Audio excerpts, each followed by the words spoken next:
Hello guys, welcome back to my YouTube channel study with Vaishali. तो आज हम देखेंगे क्लास 12 की ज्योग्राफी की सेकंड बुक का चैप्टर 10 जिसका नाम है परिवहन एवं संचार। ये हमारी फर्स्ट बुक में भी है पर वो पूरे अंतर्राष्ट्रीय स्तर पर है और इसमें हम सिर्फ भारत के बारे में जानेंगे। तो चलिए शुरू करते हैं। पहले देखेंगे इसका इंट्रोडक्शन कि इसमें हम लोगों को क्या क्या टॉपिक पढ़ने हैं। तो इसमें हम पढ़ेंगे परिवहन के संसाधन, जैसे कि स्थल परिवहन, राष्ट्रीय महामार्ग, रेल परिवहन, जल परिवहन, तेल एवं गैस पाइपलाइंस और संचार जाल, राष्ट्रीय महामार्ग विकास परियोजना, कोंकण रेलवे और महासागरीय मार्ग। तो इसमें पहला है परिवहन के साधन कौन कौन से। एक तो है स्थल और एक है जल और एक है वायु। तो जो स्थल है उसमें कौन कौन से, उसमें सड़क, रेल, पाइपलाइन आदि आते हैं। और जो जल है उसमें अंतः स्थल, महासागरीय व सागरीय। अब है वायु। वायु में है एक राष्ट्रीय मार्ग होता है, एक अंतर्राष्ट्रीय। अब हम इनको एक एक करके देखते हैं। तो पहला है स्थल परिवहन। तो भारत में मार्गों एवं कच्ची जो सड़कें हैं उसका उपयोग परिवहन के लिए प्राचीन काल से हो रहा है, मतलब कि बहुत पुराने जमाने से हो रहा है।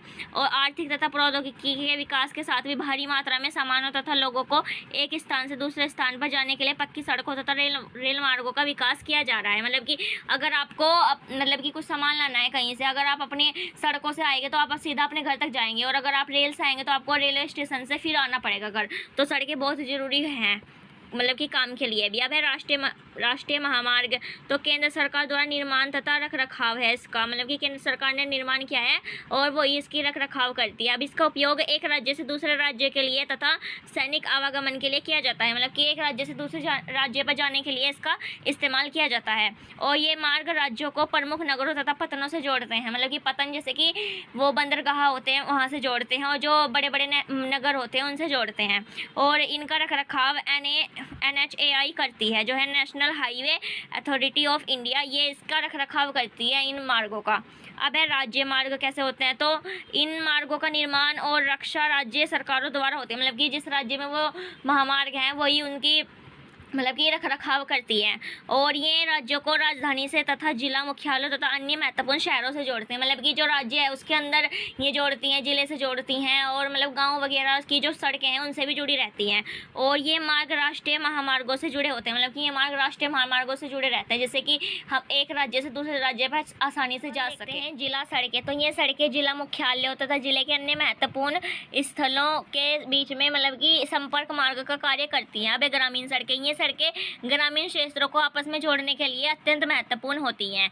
अब हम देखते हैं अन्य सड़कें, इसमें क्या क्या है। सीमांत सड़कें या अंतर्राष्ट्रीय मार्ग। तो अब हम एक एक करके देखते हैं। तो इसमें क्या है, सीमा सड़क संगठन। तो इसकी स्थापना कब हुई थी, 1960 में हुई थी। इसका उद्देश्य क्या था कि जो देश की उत्तरी व उत्तर पूर्वी सीमा की जो सड़कें हैं उनका सुधार करना था इसका उद्देश्य, और उनकी रक्षा तैयारी मजबूत करने के लिए बनाया गया था। इसने मतलब अति ऊंचाई वाले पर्वतीय क्षेत्रों में चंडीगढ़ को मनाली एवं लेह से जोड़ने वाली सड़क बनाई गई थी। और जो सामाजिक दृष्टि से जो संवेदनशील क्षेत्र हैं उसमें सड़कें बनाना तथा रख रखाव के साथ साथ यह अति ऊंचाई वाले क्षेत्रों में बर्फ हटाने का भी कार्य करता है। अब हम देखते हैं रेलवे परिवहन। तो भारतीय रेल जाल विश्व के सर्वाधिक लंबे रेल जालों में से एक है, और यह माल तथा यात्री परिवहन को सुगम बनाने के लिए साथ साथ आर्थिक वृद्धि में भी योगदान देता है, मतलब कि ज़्यादा खर्च में नहीं, मतलब कि आसानी से ही हो जाता है। और जो भारतीय रेल की स्थापना कब हुई थी, वो हुई थी 1853 में, तथा जो मुंबई से थाने के बीच में 34 किलोमीटर लंबी रेल लाइन निर्मित की गई थी, जो सबसे शुरू में हुई थी। अब जो रेलवे की पटरी की जो चौड़ाई के आधार पर भारतीय रेल के 3 वर्ग होते हैं। पहला है जो सबसे बड़ी लाइन है वह पटरी के बीच की दूरी 1.616 मीटर होती है। जो मोटर लाइन है वो है पटरी के बीच की दूरी 1 मीटर होती है, और जो छोटी लाइन है वो है 0.762 मीटर होती है। अब हम देखते हैं जल परिवहन। तो जो भारत में जल यात्रा मतलब कि जो जलमार्ग यात्री हैं तथा जो माल वहन है दोनों के लिए परिवहन की एक महत्वपूर्ण विधा है, और यह परिवहन का सबसे सस्ता साधन है, मतलब कि इसमें ज़्यादा खर्चा भी नहीं होता और आसानी से हो भी जाता है, और इसमें मतलब मरम्मत वगैरह भी नहीं करवानी पड़ती। और एवं भारी भरकम सामग्री के लिए परिवहन के लिए सबसे अच्छा साधन है। और अब है अंतःस्थलीय जलमार्ग, मतलब कि जो जलमार्ग है वो पानी के अंदर चलते हैं, वो है अंतःस्थलीय जलमार्ग। तो रेल मार्गों के आने से पहले यह परिवहन की प्रमुख विधा थी, मतलब कि जब तक रेल नहीं आई थी तो उससे पहले इसी का इस्तेमाल किया जाता था। आपने सुना भी होगा कि जो अंग्रेज थे वो भी नाव से चल के ही आए थे हमारे देश में, तो इसे रेल और सड़क परिवहन के साथ कठिन प्रतियोगिता का सामना करना पड़ा, और नदियों के जल को सिंचाई के लिए बांट देने के कारण इसमें मार्गों के अधिकांश भाग नौ संचालन के योग्य नहीं थे। राष्ट्रीय जलमार्ग। तो इसमें जो राष्ट्रीय जलमार्ग फर्स्ट बेस्ट है वो है इलाहाबाद से हल्दिया तक, उसकी कितनी लंबाई है, उसकी 1620 किलोमीटर है। अब जो दूसरा है वो राष्ट्रीय जलमार्ग सेकंड है वो है सदिया से डिब्रूगढ़ जो है 891 किलोमीटर तक। अब राष्ट्रीय जलमार्ग वो थर्ड है जो वो है कोट्टापुरम से कोलम तक जो 168 किलोमीटर है। इसके अंतर्गत 3 नहरें आती हैं, एक है पश्चिम तट नहर, चंपाकारा नहर और उद्योग मंडल। अब हम देखते हैं जो महासागरीय महामार्ग हैं, मतलब कि जो महासागर में मार्ग हैं वो कौन से हैं। तो भारत के पास द्वीपों सहित तथा लगभग 7517 किलोमीटर लंबा तट है, मतलब कि भारत का जो नीचे का हिस्सा है वो पूरा पानी में ही है। तो जो भारत की अर्थव्यवस्था के परिवहन सेक्टर में महासागरीय मार्गों की महत्वपूर्ण भूमिका है, मतलब कि हमारा ज़्यादातर व्यापार वहीं से ही होता है, जलमार्ग से ही। तो भारत का जो 70% होता है विदेश व्यापार, मतलब कि महासागरीय मार्गों द्वारा ही होता है, जल के द्वारा ही होता है। जो अंतर्राष्ट्रीय व्यापार के साथ साथ इन मार्गों का उपयोग देश की मुख्य भूमि तथा द्वीपों के बीच परिवहन के लिए भी किया जाता है। अब हम देखते हैं वायु परिवहन। तो इसका महत्व क्या है, ये तीव्रतम साधन है, अगम्य क्षेत्रों तक जा सकता है, मतलब कि जहाँ पर कोई भी नहीं जा सकता, जैसे कि ज्वालामुखी है वहाँ पर कोई नहीं जा सकता, मगर जो जहाज है वो जा सकता है। और ये मतलब कि ज़्यादा पैसा है, मतलब कि ज़्यादा पैसे लगते हैं पर बहुत जल्दी पहुँचा देता है एक जगह से दूसरी जगह पर। और जो लंबी दूरी है उसके लिए बेस्ट है ये सैन्य रूप में भी जरूरी है, मतलब कि जैसे युद्ध लड़ाई झगड़े करना हो उसके लिए भी ये अच्छा है। अब हम देखते हैं जो वायु परिवहन है उसका विकास है। तो 1911 में शुरुआत हुई थी इलाहाबाद से नैनी तक, और 2 वायु निगमों का राष्ट्रीयकरण हुआ था, एक है एयर इंडिया तथा इंडिया एयरलाइंस। तो एयर इंडिया है जो ये यात्री सेवा, माल यातायात महाद्वीपों से जोड़ते थे, और जो इंडियन एयरलाइंस हैं ये घरेलू विमान हैं। इनमें से एयरलाइंस शब्द हटा दिया गया 2005 में। अब है मुक्त आकाश नीति।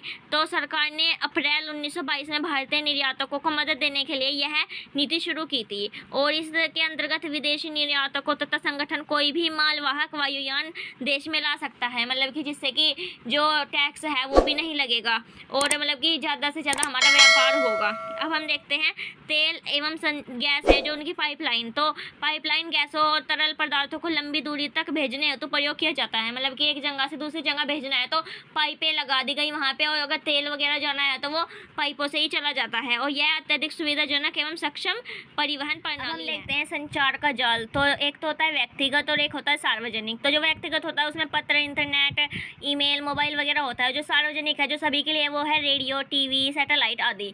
अब हम देखते हैं उपग्रह संचार। तो भारत का जो सैटेलाइट सिस्टम है उसके बारे में। तो एक है INSAT, तो जिसकी फुल फॉर्म है इंडियन नेशनल सैटेलाइट सिस्टम।